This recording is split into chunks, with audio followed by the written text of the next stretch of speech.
Like any city, for the first time it can be overwhelming to find your way around. And for me, the best way was to hop on, hop off the big red London bus as it toured around the districts of Havana that are the most interesting. For $10 you can buy an all-day ticket that will allow you to hop on, hop off at each stop that takes your interest, or just sit on all day and tour around and around. Fascinating experience and inexpensive, and of course the three routes that go through different parts of the city.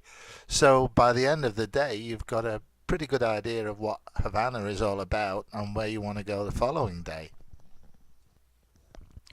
As we turn to the right and move down the famous El Prado, which stretches from where we got on the bus in Park Central down to the Malecon, you will catch glimpses of original Spanish architecture. A lot of it being restored now as the tourist money is made available for these restorations. To the left of us is a wonderful promenade that is a gathering place for artists and people that want to just communicate with each other, and very interesting experience just to walk the full length of this El Prado. As we continue south towards the famous Malecon, which is a 9-mile long seawall that encircles the south part of the island, you will see the El Morro fort across the bay. You're actually looking at a body of water there between the cars and the fort ahead. El Morro is the fort that was defending the bay. If you remember, the SS Maine was sank there, the US ship. If you remember that from your history lessons, I think it was 1898. This incident in the Spanish-American War was actually the catalyst for the Cuban independence, which of course didn't really take on full meaning, as the United States was very much the guardian of the country's progress for many years.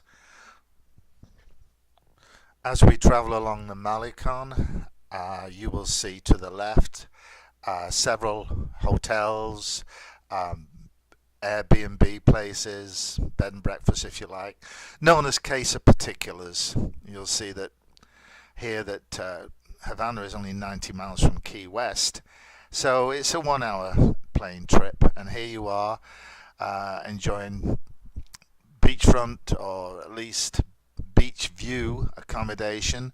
Spartan perhaps, but $25-30 a night will get you a room with a beautiful view and a nice breakfast thrown in for another $5 a day. I have walked along the Malecon many times and always inspired with the sunsets and the people. But this one hotel on the left, the Hotel Nacional, has a history and a story all of its own. But for me, I'm asking you to look carefully at the cliff below the hotel that it's built on. And in that cliff, I found my epiphany. Because as some of you may remember, for 13 days in 1962, when we were kids, the world was held in the grip of terror during the Cuban Missile Crisis. More about that later.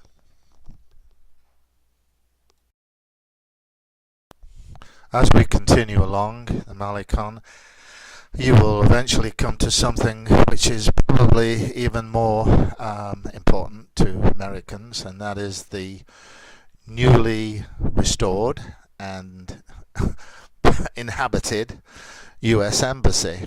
Built in 1953 and ran until 61 when the Troubles began. It was then more or less abandoned, run by the Swiss. It never reverted to Cuban rule, although Castro did claim it briefly. And now, 1997, it was restored, and in 2015, it was opened by Secretary of State John Kerry. Here it is on the left. And in 2016, March, I think, Obama visited, President Obama, that is, give him his due title, the first president to do so since Calvin Coolidge in 1928. I have a video here, which I will show you later if you're interested, of my attempt to take photographs from the plaza next door, and having a very rude reception by the Cuban guards, which I found kind of strange because the American embassy guarded by Cubans. Well, anyway, we can show that video later, which is just kind of interesting and has some relevance to the sonic threat that you've been hearing about. Well, still enjoying the view. The next place of interest you will come across, and not too far down the Malecon, is the headquarters of the Cuban Communist Party, the Tocuma Nisa de Cuba, on the left here, which looks as though it's about to topple into the ocean, and that is the base there where the edicts and the rules are made, and for many years, and probably still do to an extent, ruled Cuba with an iron fist. Much of the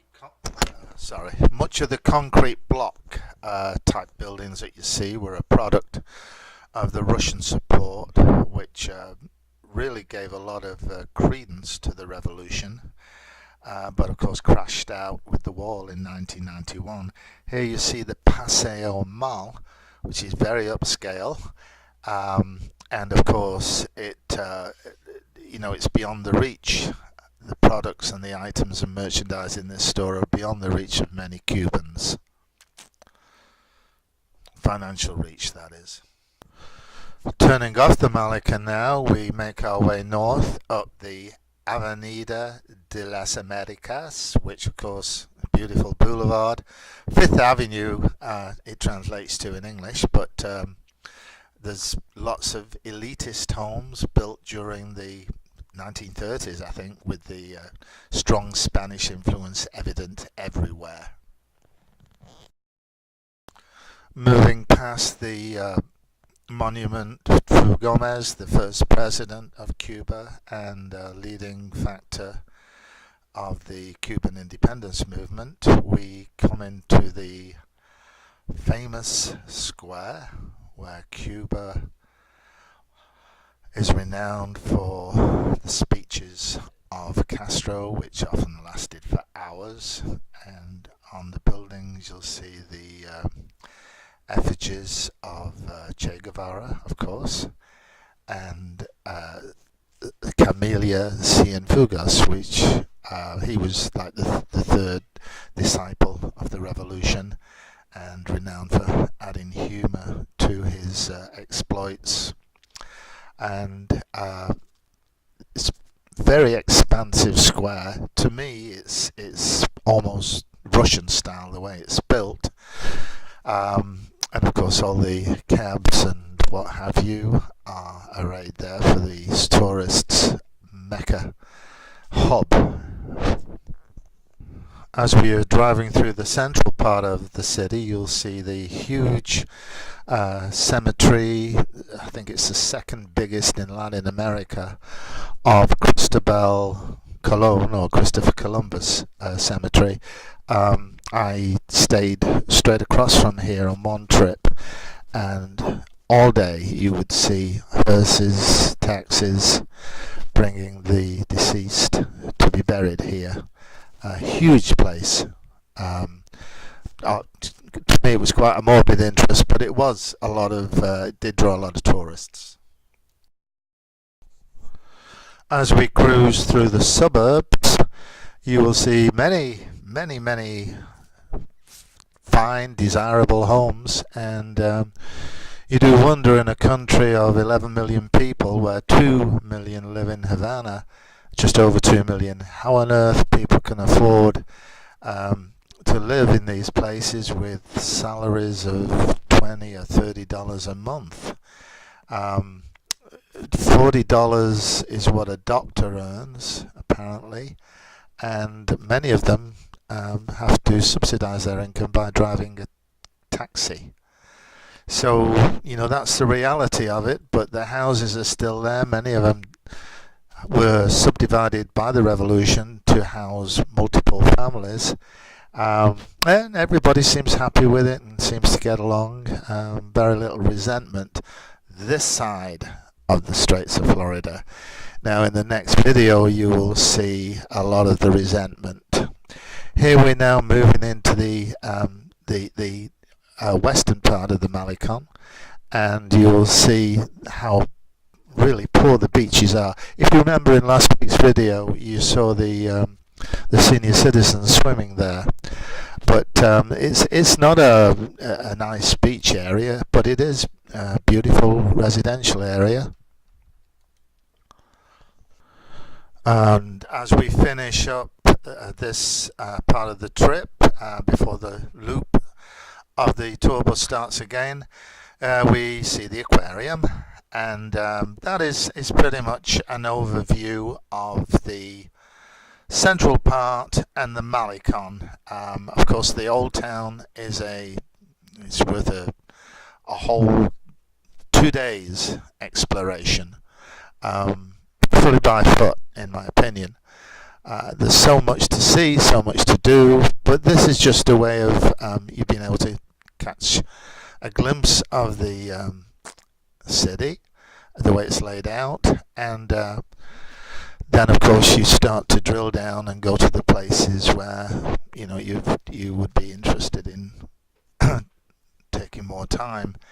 You just passed the University of Havana, and we're moving really back down now towards the old quarter, and as I say, that in itself is worth at least 2 days of your time. Anyway, thank you for watching, and I hope in the next video you'll begin to see why the recent revision of regulations have really closed the door to many Americans hoping to visit.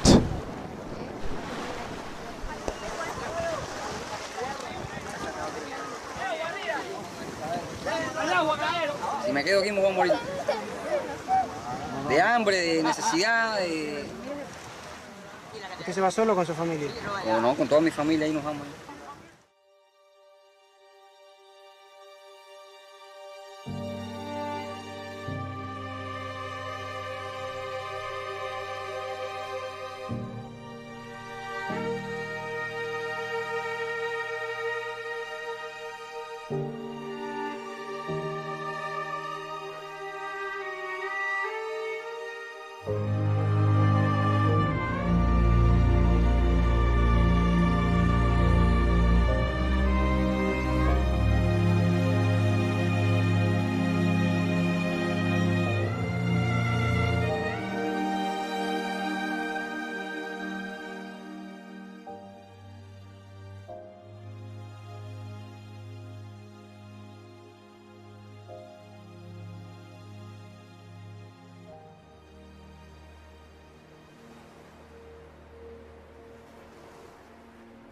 I remember that day very vividly. It was Thanksgiving.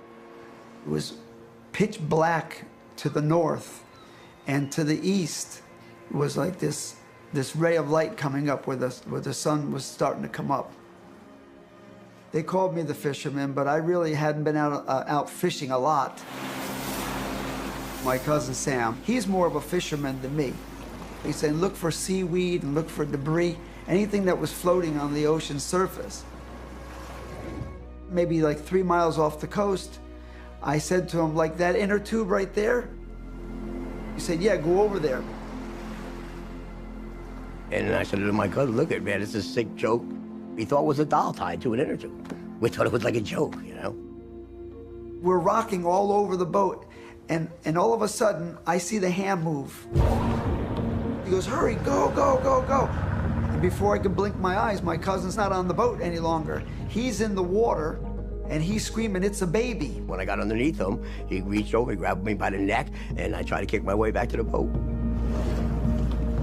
I'm trying not to fall into the water, and he's trying to push up, and I just grabbed this child and I held him in my arms, and then my cousin got on the phone with his wife. 911, what's your emergency? My husband was a 5-year-old child, and he has him on the phone. All the local news stations, they were out there in helicopters. They were thinking, wow, this is a little bigger than what we thought it was. Don't worry about me, just go ahead and look at the phone.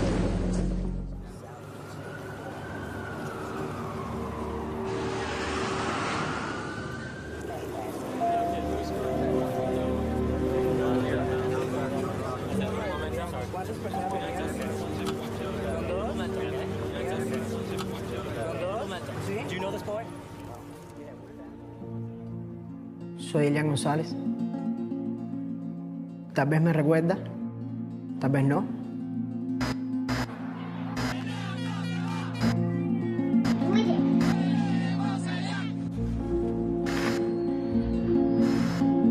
La historia de lo sucedido no está escrita en ningún lugar.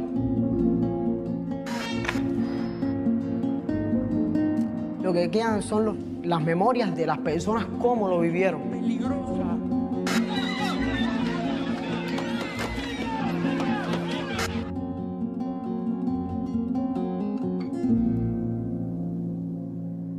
Lo mío no fue una película, fue una historia real.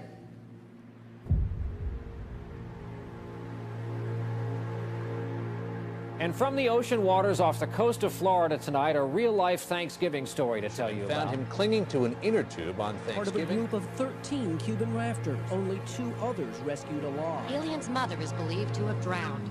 He has cousins he just met in Miami.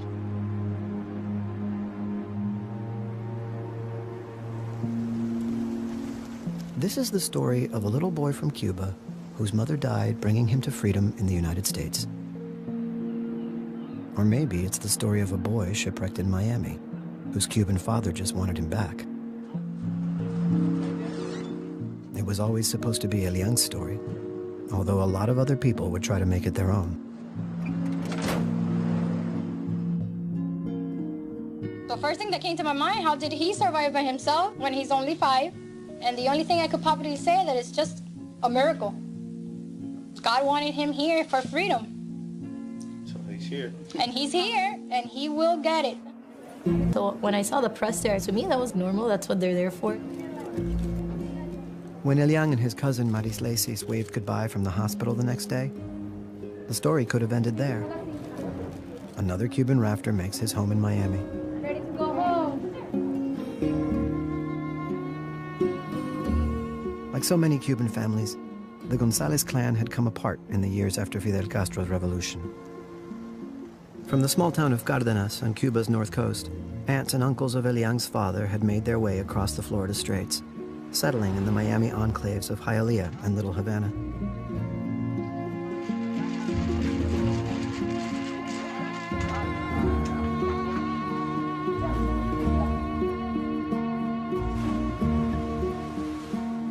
The eldest of Elian's great uncles, Delfin, had come in the late 1970s after spending years as a political prisoner in Castro's jails. He found a quiet life in the Florida Keys, where he made his living selling lobster traps. Delfin's younger brother, Lázaro, followed with his wife and 2 children. He worked mostly as an auto body repairman, but struggled to find a steady job. Lázaro's daughter, Maris Lacis, had arrived in the United States when she was Elian's age. At 21, she processed loans at a local bank and dreamed of opening a hair salon. I'm told that of all the family members, you're the one that Elian has bonded with most. Do you feel that bond?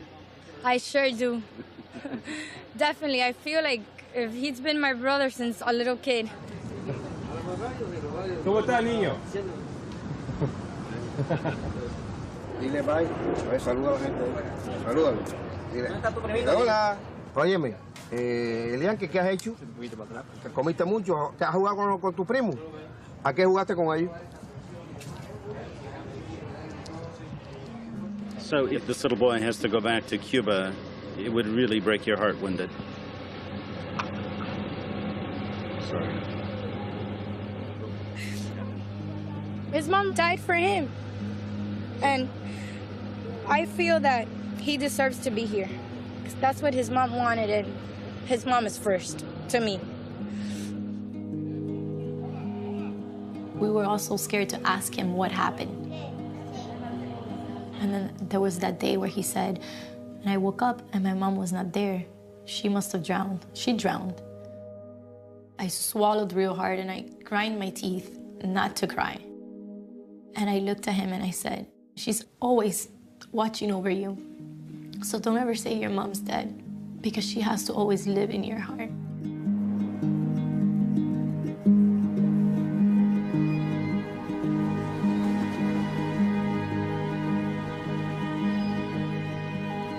Para mí era un niño, era un juego, yo estaba dormido, me llevan a ese lugar y cuando estábamos en la costa yo pregunto, ¿qué hacemos? ¿A dónde vamos? Lo que me responden es que vamos a ver a tus tíos. Después lo que recuerdo es que el barco se rompe, me montan en la cámara de neumático, levantaba la cabeza, miraba y volví y me quedaba dormido. Y mi mamá todo el tiempo me daba agua, me tapaba con una manta. Después lo que recuerdo es que vuelvo y me despierto y veo a mi mamá y a la amiga discutiendo. Cuando me vuelvo y me levanto solo veo a mi mamá y ya para la próxima no veo a nadie. Yo sobreviví por mi mamá.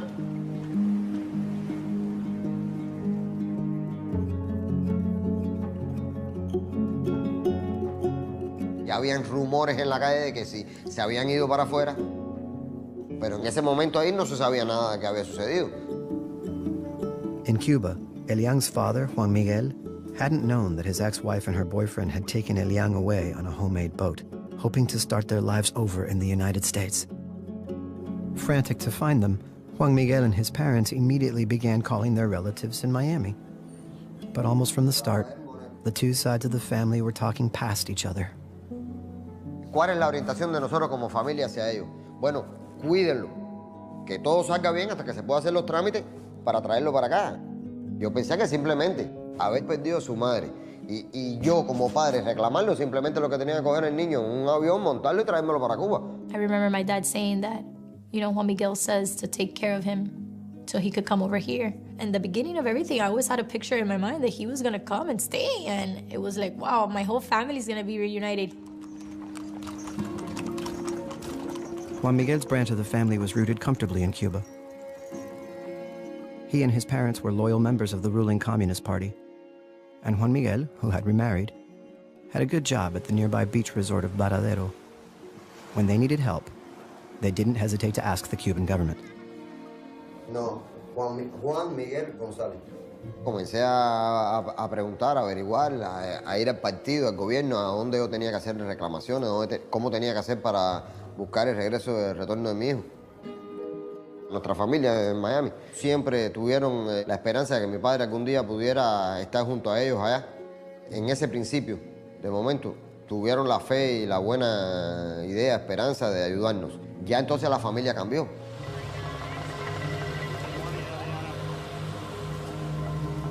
How's it going? Good. Good to see you. Hey, Mark. How's it going? You get some gifts there that the congresswoman wants to give you, maybe. As soon as Elian's rescue made the local news, uninvited guests began to descend on the Gonzalez home in Little Havana. People are literally dying to flee Cuba. Among the first was Jorge Mas Santos, the head of the most powerful exile group, the Cuban American National Foundation. And we saw in this image of this young boy who lost his mother at sea, I think the image of everything that Cuban Americans felt. I thought the Cuban American National Foundation should use this as messaging of a human story, of a human tragedy. That's why we developed a poster in the campaign to bring attention to something that we need to stop. This is a typical tragic Miami story that has to do with people trying to leave Cuba and drowning at sea. We sent that out to a lot of different media. All of a sudden, it became a national story. They made t-shirts with Elian's picture. And El día 2 de diciembre, Fidel me manda a buscar para tener una entrevista conmigo.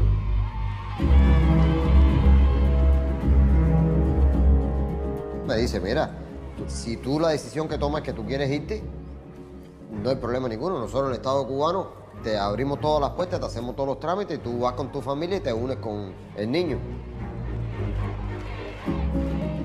Le dije que no, que mi intención no era irme. Mi intención era que yo lo que quería era regresar a mi hijo para acá. Me dijo, bueno, si tú estás seguro, a partir de tu decisión, va a ser todo nuestro pueblo quien va a reclamar, quien va a salir a las calles a luchar y a regresar, a hacer que tu hijo regrese.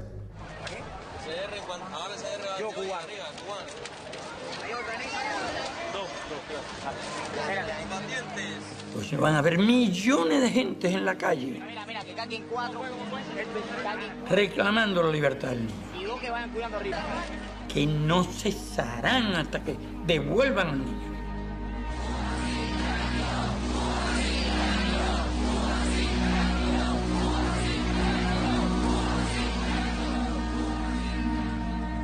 Lo único que puedo decir es que si son medianamente inteligentes, anuncien la devolución de ese niño antes de 72 horas. Muchas gracias.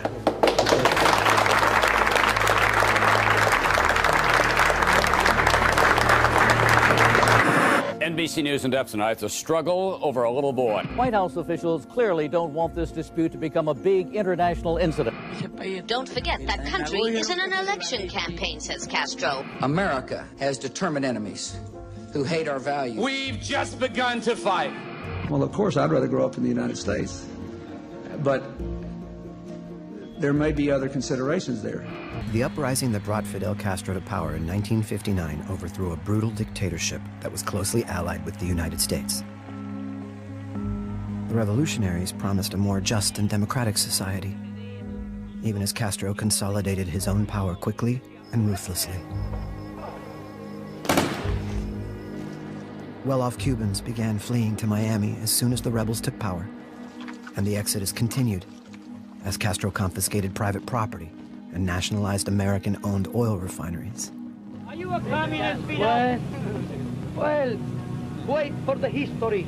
The history will say what we are. With Castro drawing closer to the Soviets, the American government punished Cuba with an economic embargo.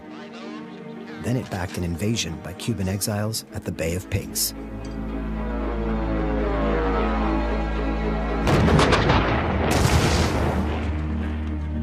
The bitter exiles would blame their defeat on the Americans' half-hearted support. But Castro reveled in his victory, which made him a hero to revolutionaries around the world and gave him enemies in Miami and Washington that he would exploit for years to come. New waves of Cuban refugees poured into Miami.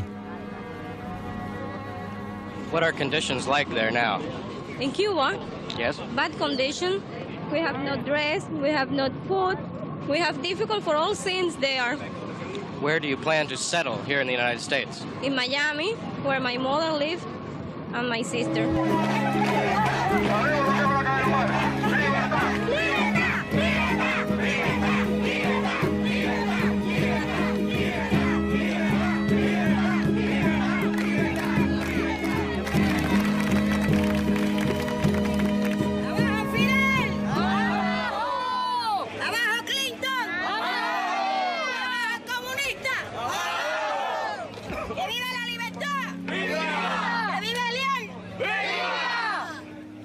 The Cold War never ended in Miami.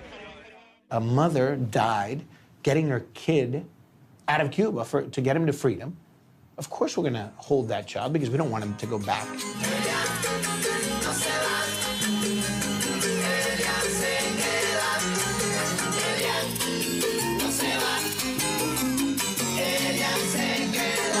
We really want him here. We need him here.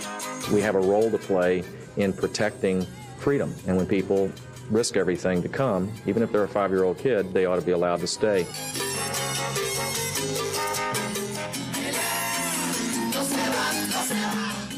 Quiero que sea un hombre libre y sea un hombre de bien en los Estados Unidos. Relatives of Elian Gonzalez say they saw a different side of the 6-year-old, a boy simply filled with joy and happiness as the Disney World visit. But family spokesman Armando Gutierrez says Elian showed some lingering signs of his ordeal and rescue at sea when he went on the It's a Small World water ride. He was a little bit frightened one time with the boat and asked the question, is this boat going to sink? Toys for a tot torn between two countries. Elian Gonzalez has officially captivated a community.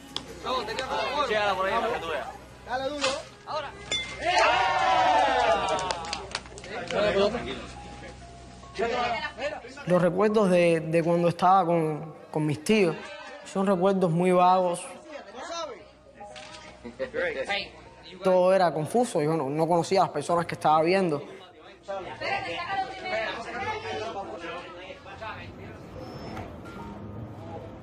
Yo no quería saludar a nadie, yo soy tímido.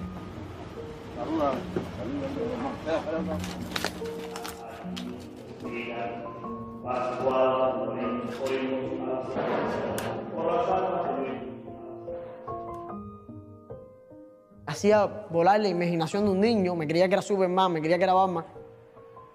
Y recuerdo que pedí un traje de Batman, me dieron un traje de Batman. Quería jugar béisbol, un bate de béisbol. Oye, qué bárbaro, un bate. Lo hacían como un juego. We wanted to give him a life where he felt comfortable and everything was normal. Then we got him to go to school. He was so happy to go to school. Recuerdo que en los primeros momentos que me intentaron llevar a la escuela, no me gustaba la escuela.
They were summoned by President Fidel Castro for what he calls the second stage of the Battle of the Masses. Thousands demonstrated again in front of the U.S. diplomatic mission in Havana.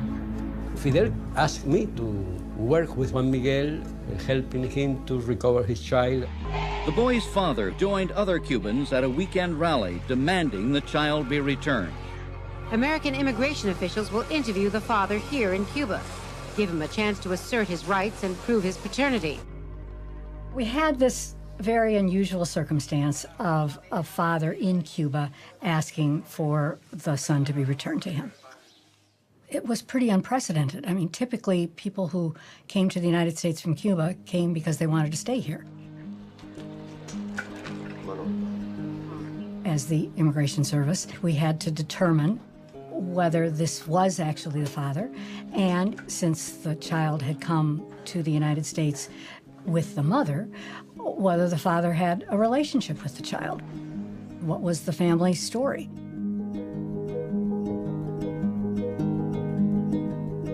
Quisieron venir aquí para entonces yo pudiera probar de que realmente era mi hijo.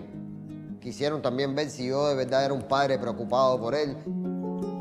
Lo vieron en fotos, lo vieron en video, lo vieron en entrevistas que hicieron con personas, lo vieron en todo, de que realmente había una vida social, una vida íntima, familiar con el niño. ¿Qué le va a hacer? Eso. Mira, mira.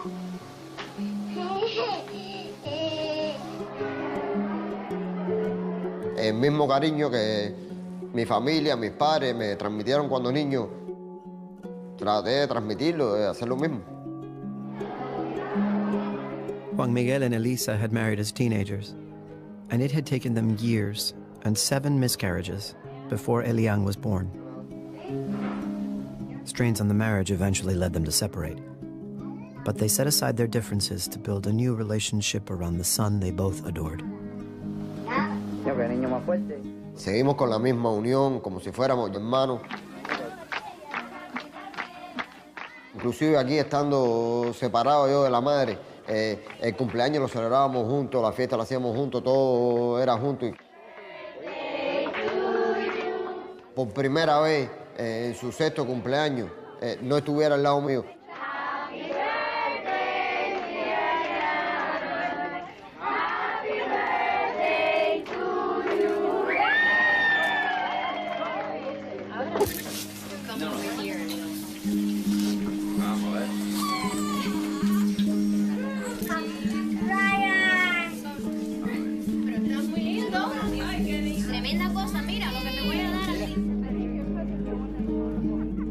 ¿Qué está pensando hoy, el día de cumpleaños de Elian? Bueno, hoy más que nunca que lo felicito, lo quiero, lo deseo, que lo quiero tener al lado mío, lo quiero tener en mis brazos, tenerlo junto a mí.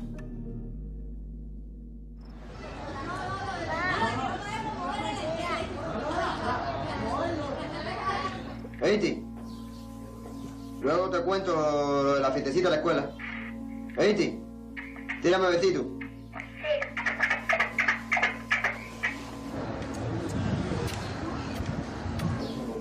Cuídate.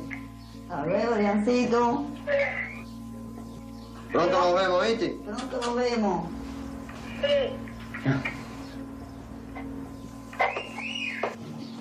Qué lindo. Hasta luego.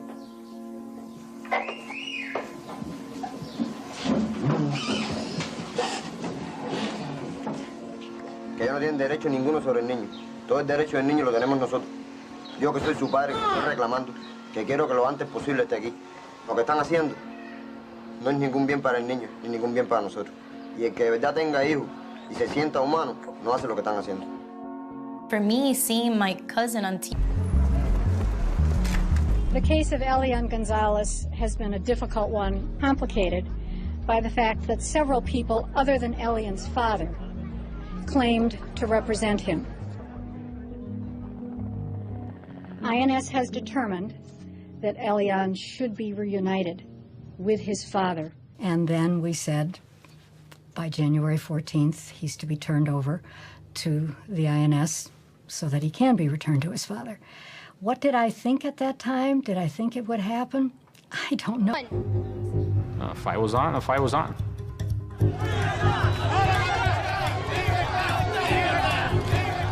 This community has asked for since day one the due process of Elian Gonzalez. With help from Jorge Mas, the family tried to go around the Immigration Service, turning to some of the Cuban-American National Foundation's powerful allies in Washington. We thought the best way to make sure that the judicial process was followed was to issue a subpoena. This is a federal subpoena which we believe protects Elian Gonzalez from being forcibly and illegally removed from the United States back to Cuba.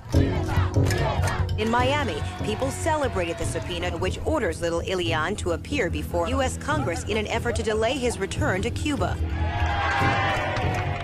Several congressmen and at least one senator say they will offer bills as early as February to grant Elian Gonzalez permanent U.S. citizenship. But it's not just Congress. At last night's Republican presidential debate, all the candidates demand that Elian be allowed to stay here and his father allowed to join him if he wishes. The man ought to be brought to the United States, given a whiff of freedom, so he can see how wonderful our country is. Why has this become so political? Because Cuban Americans are a critical voting bloc in Florida's Republican presidential primary and a lucrative source of campaign money for both political parties. The 6-year-old may have even more politicians as playmates. I think the law has indicated, and it's certainly, I think, the experience of most people, that 6 years old is too young to speak for themselves. Under U.S. law, it was the Attorney General, Janet Reno, who had the final say on Elian's immigration case. Trying to find a compromise, she set aside the deadline for returning Elian to Cuba and invited his Miami relatives to plead their case.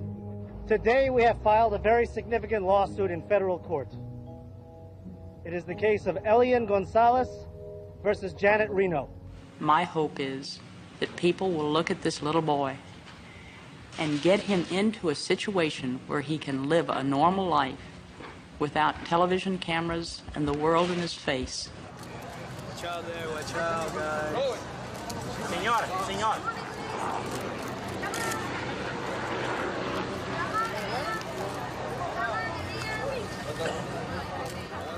Esta noche, Señor, todo este pueblo unido con sus luces en alto te está rogando para que el sacrificio de Elizabeth, la madre de Elian, nuestro pequeño Moisés, no haya sido en vano.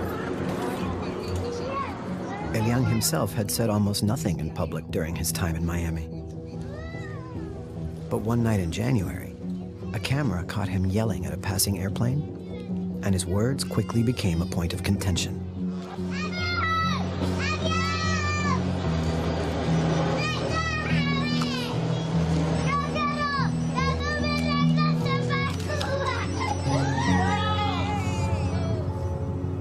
The family disputed the initial translation by local television and insisted that Elian had really said he didn't want to return to Cuba.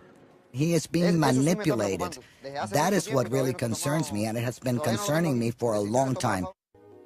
This was not a simple matter of a parent saying, I miss my child, I need to bring my child home. This was going to take time, and there was always the possibility that they would not be able to get him home. I've been involved in Cuba for almost 40 years. And if you've been to Cuba and you come to know Cuban people, you really have a very different view than if you've only lived in the United States. The National Council of Churches decided to see if by our efforts we could get this child returned to his family in Cuba. First of all, we needed to win over the American people. It's a very emotional thing to hear a family talk about the loss of a child. And I knew that the grandmothers had a passion about getting this little boy back home. So I had to go to Fidel Castro, and I had to ask permission to take them.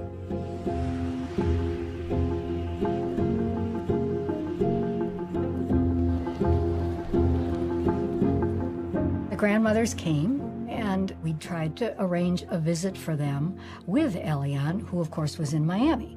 And then ensued a back and forth over the terms, because in fact there was such tension and unresolved issues and disagreement within the family itself. El único mensaje que yo traigo del padre es que el niño tiene que regresar y él no tiene por qué venir aquí si vinimos las dos abuelas a buscarlo.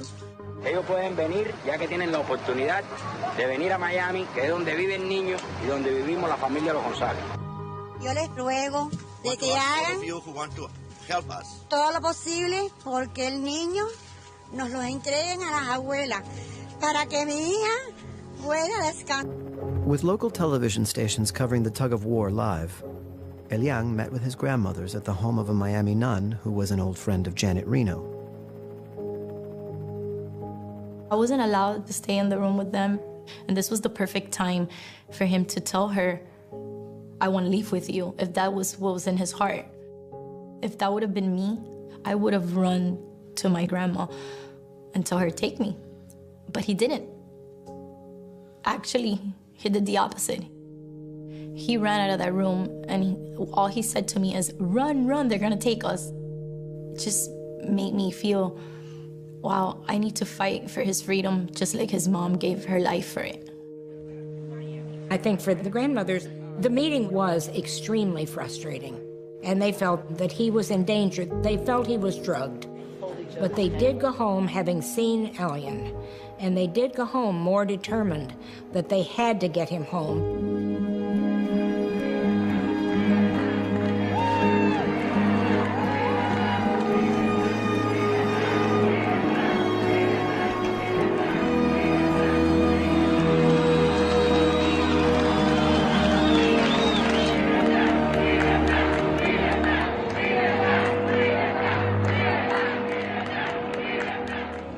great, and I feel confident, yeah, strong, and that I have more feelings that I had before. Now I feel that he's more to this side than to that side. Esta ha sido una noche muy importante, un éxito para esta familia, un éxito para Elian González, cuando solamente hace 3 o 4 semanas Inmigración le había prometido al régimen castrista que Elian estuviera una vez más con ellos en Cuba. Ellas están obedeciendo órdenes de La Habana y creo que eso hay que denunciarlo y no es correcto.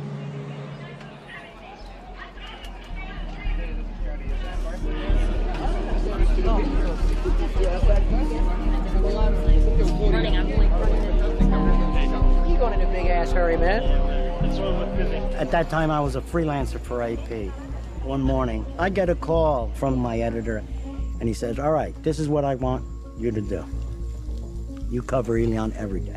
5 minutes ago. Miami police shut down the street. The whole half block was blocked off. There were TV stations that were paying $500 a day just to have a crew in front of the house. Back in 1999 and 2000, we weren't actually living in 24-hour news cycles. It was a very different landscape. All of a sudden, we've got media stakeouts, and they are, using this child almost as a prop to tell a story, having him out playing with an American flag at 11 o'clock at night. So we'd not seen anything like that. Rewarding this atrocious behavior, this trotting out this kid the way they did, and then you're acting shocked and surprised that it's happening. They wanted a full media blitz, and we gave it to them. We had things like, Diane Sawyer going to have play dates with Elian. We spent some time drawing, some waves, a dolphin, himself in an inner tube. Me, he said, I was sinking. I always tell him I'm his cousin. He tries to call your mom sometimes? Yeah, he says Mari stands for mom. Una persona que no creo que se merezca que yo le tenga rabia es Marileigh. Trató de hacer lo que veía que hacía su familia y creo que intentó darme el cariño que no tenía en ese momento. Si yo hoy razono, Marileigh era una niña. And nobody cares about a little boy who lost his mother, who's lost everything, and now is about to lose the only thing that he has, which is me, and it's hard to say. When he tells me, please don't ever leave me, people just say return him to his father, but people don't live with this little boy. People don't see how this little boy feels. As the weeks passed, national polls showed a deep divide, with more and more Americans outside South Florida in favor of returning the boy to his father.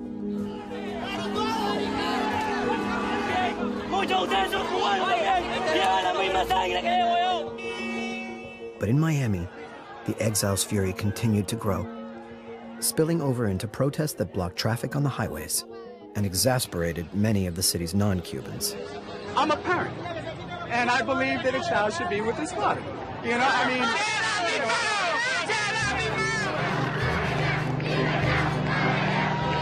I by now had seen the anger in Miami. I had seen the determination of some of the Miami Cubans to make sure that Elian did not leave. Senator Leahy came to me and he said, we're going to get that little boy back to his father, and I'm going to help you, but you're never going to make it happen if you don't involve a lawyer in this. I have a lawyer for you. His name is Greg Craig. I'm calling him now. He won't say no. I went to the Justice Department and said, I'm going to go to Cuba, and I want to be able to tell Juan Miguel that when he comes back to the United States, he will be able to take custody of his son within the space of a few days, that he's not going to have to sit in some room and watch his son on television being paraded around by these relatives. They were not willing to give me that commitment.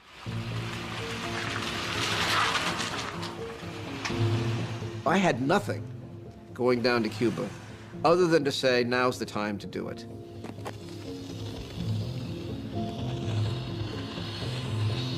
to be clear, Castro was in the middle of this decision-making. Castro was waking up from a nap. You could just tell that he'd been asleep and he was putting himself together. And the meeting was forever. It lasted forever. And we drank more coffee and more water. And people would be getting up and going off to relieve themselves. Castro didn't move for 4 hours. I think perhaps he had a device. He would shake his finger at me and said, why do you think an American court would ever rule in favor of a Cuban national? There has never been a case where a Cuban national has won. And my only argument was, I don't know of any time when the government of the United States has been on the same side of the case as a Cuban national, which in turn, you're on the same side with the government of Cuba. That's never happened in history, so maybe the results will be different. We're talking with Dr. Andrew Weil, the author of Eating Well for Optimum Health. I think it is fine to lower cholesterol levels. Let me cut you in a second. Let's go to Washington to Greg Craig at the offices of Williams & Connolly. My name is Gregory B. Craig. I'm pleased to report that Juan Miguel Gonzalez, his wife and 6-month-old son, will be coming to the United States. They will arrive tomorrow morning, Thursday, April 6th at 7 a.m. at Dulles Airport. Todo está coordinado y ellos estarán allí. El abogado, uno de los mejores de Estados Unidos, la señora Campbell y hasta el padre Valiente. A las 4 de la mañana saldrá, como les dije. Yo por lo menos lo voy a despedir. No sabía si temblaba del frío, si temblaba del nerviosismo. He llegado a Washington, donde espero abrazar muy pronto y por primera vez en más de 4 meses a mi hijo Elian González Brotón. Me acompañan mi esposa y mi hijo de 6 meses, quienes son la verdadera familia de Elian. Yo me sentía en ese momento, estando más cerca, me sentía más lejos.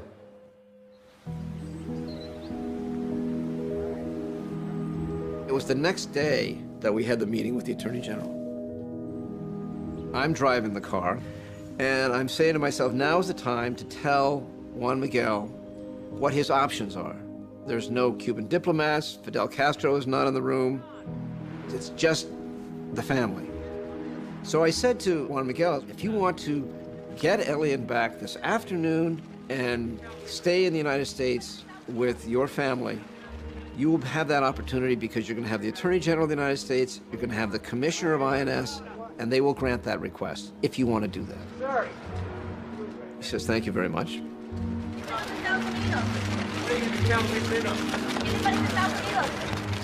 At a certain point, the Attorney General asked that everybody else leave the room. It was a very powerful meeting. Very powerful. He cut off the conversation almost when it started, saying, I stand by my word. I have a family in Cuba. I have a life in Cuba. My son is going to grow up as a Cuban, and I am not going to be claiming asylum. He was a very proud, very clear person. I called my cousin and said, look, we need to go and meet with this father and find out what he really wants to do. This is our time to go and find out the truth. Donato was instantly drawn to a camera. I begged him, no more shows, Donato, no more shows. And we got off the airplane at Dulles, and it was probably the biggest media center I've ever seen in my entire life.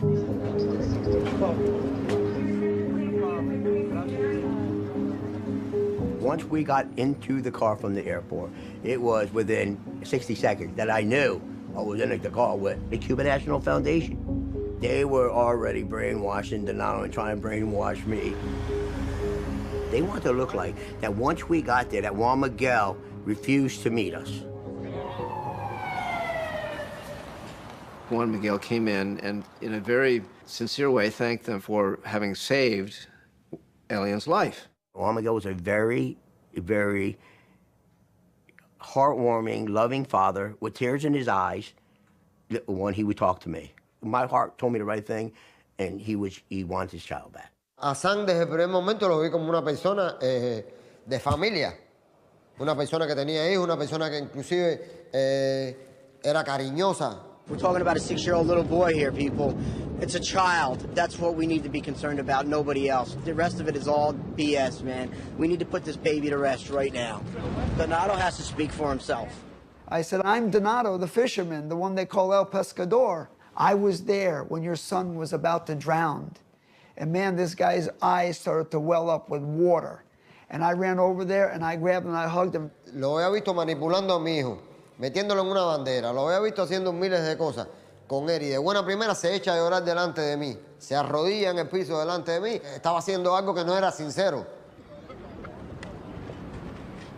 We didn't kick him out, but we had to urge him to leave. I don't stand in the way of this father. But I can tell you this, I don't feel that he is free outside of his lawyer here. Juan Miguel said that he's not going to go down to Miami, so what's going to happen?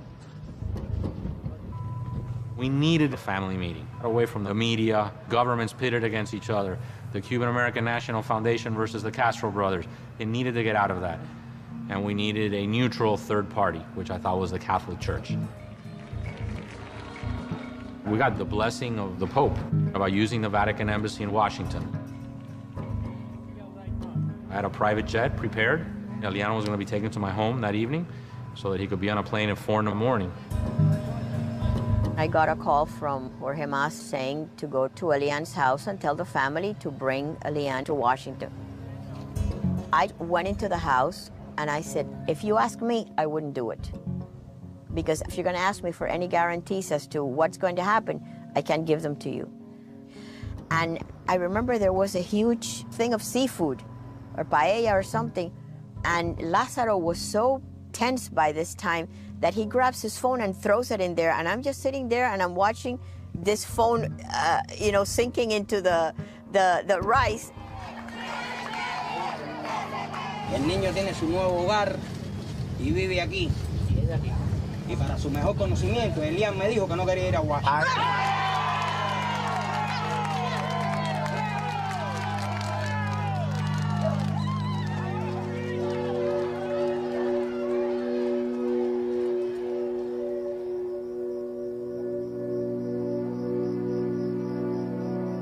There's a new element in this story. The boy's Miami relatives released a videotape of Elian recorded last night.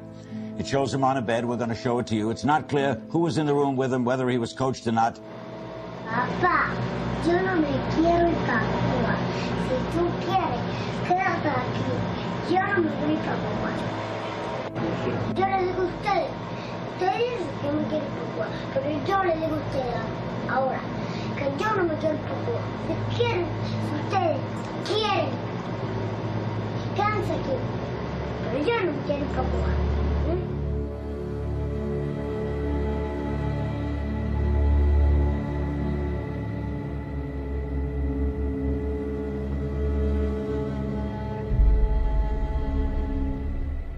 After the Miami relatives refused to bring the kid to Washington, it became clear that if we wanted Elian, we were going to have to go into the house and take him.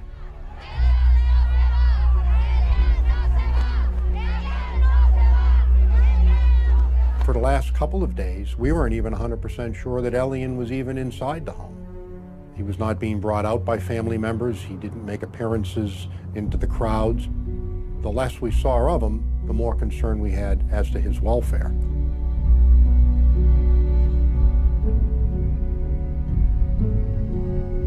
If it comes to taking Elian by force, U.S. law enforcement officials have a plan. Elements of the Marshals SWAT-like Special Operations Group are available. The 1,100-member Miami Police Department and the Florida Highway Patrol has placed units on alert. The final go or no-go order will come only from Attorney General Janet Reno.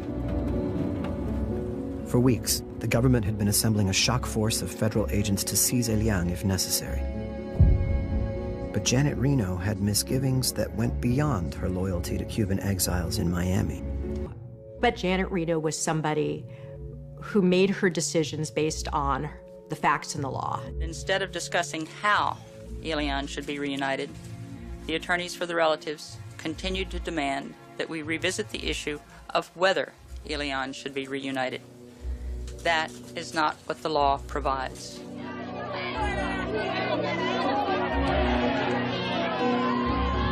Demonstrators break through those barricades to try to form a human chain around this house, if indeed federal agents came to seize Elian Gonzalez. There were people in the crowds that had violent police records. There were armed individuals in the crowd. The entire event was a potential powder keg. We wanted to effect this search warrant as soon as possible. The only delays were last-ditch efforts made by the U.S. government to negotiate a peaceful, so to speak, surrender of the child to the U.S. government. Ms. Reno was willing to exhaust every option. So when members of the community came in and said, you know, we think we can broker a deal, she was willing to talk to them. Offer was the same as had been made repeatedly by the family, and that ultimately not only hadn't succeeded, but was not willing to in any way concede turning over the child to the father. It was just another effort, I think most of us thought, to delay. We had identified 5 a.m. to be an optimal time to execute this search warrant. We were ready well prior to that and still awaiting a final green light from the Department of Justice. Them deadlines. She told them, after this point, it's going to be too late, and then you are out of time. You're running out of time. Are we on hold? Is it a go? And Ms. Reno said it's a go.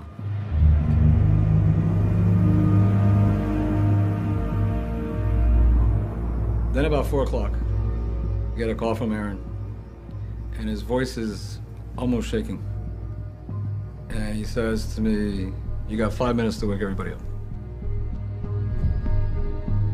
Woke everybody up. And while we're having that conversation, there's a bunch of yelling and screaming outside. And I said to Aaron, Aaron, the feds are here.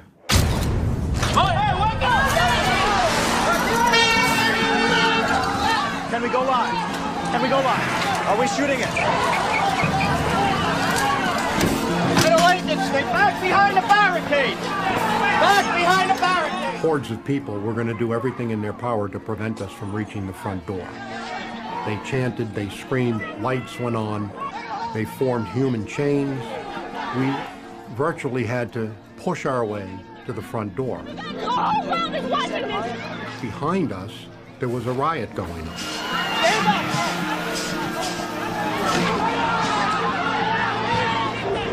They're fucking! Fuck the United States! It was clearly organized resistance. I pounded at the door. Federal agents were executing a search warrant. Open the door, open the door. I had to give the order to breach the door. When I look, I see all these people with guns. Boom! The door busted open, and there's a federal armed agent with an assault weapon, and he's got that thing pointed directly at me and Elian. All I hear is shh.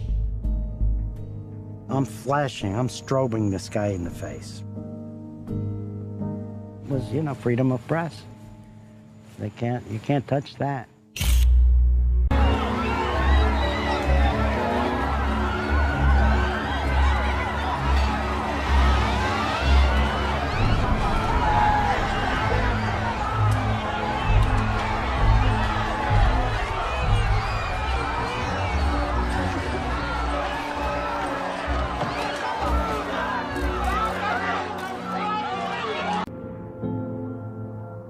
Ya los recuerdos más concretos que vengo a tener es el día en que me rescatan. Cuando entramos en la guaguita, en la van, me dice, yo soy amiga de tu papá, voy a llevarte donde está tu papá. Y ahí es donde empiezo a calmarme. Me llaman a mi papá por el teléfono y me lo ponen, mi papá me habla. Y le digo, papo, no te preocupes, son amigos de papá. Te están llevando para... Te van a traer para donde está papá, entonces cuando... Ya. Fui hasta el avión a buscar el niño. ¿Cuándo sentiste cuando le vi la primera vez? Imagínese. An election in turmoil, a presidency in the balance. A nation waits. Who will emerge the winner in the historic Florida recount? There were 10,000 Cuban-American Democrats who became Republicans post-Elian. Had the Elian event been handled better, yeah, we might not have had the Iraq War. I, George Walker Bush, do solemnly swear. President Bush became the President of the United States in 2000 because of Elian Gonzalez. There is no doubt in my mind, and I think that the numbers prove that out.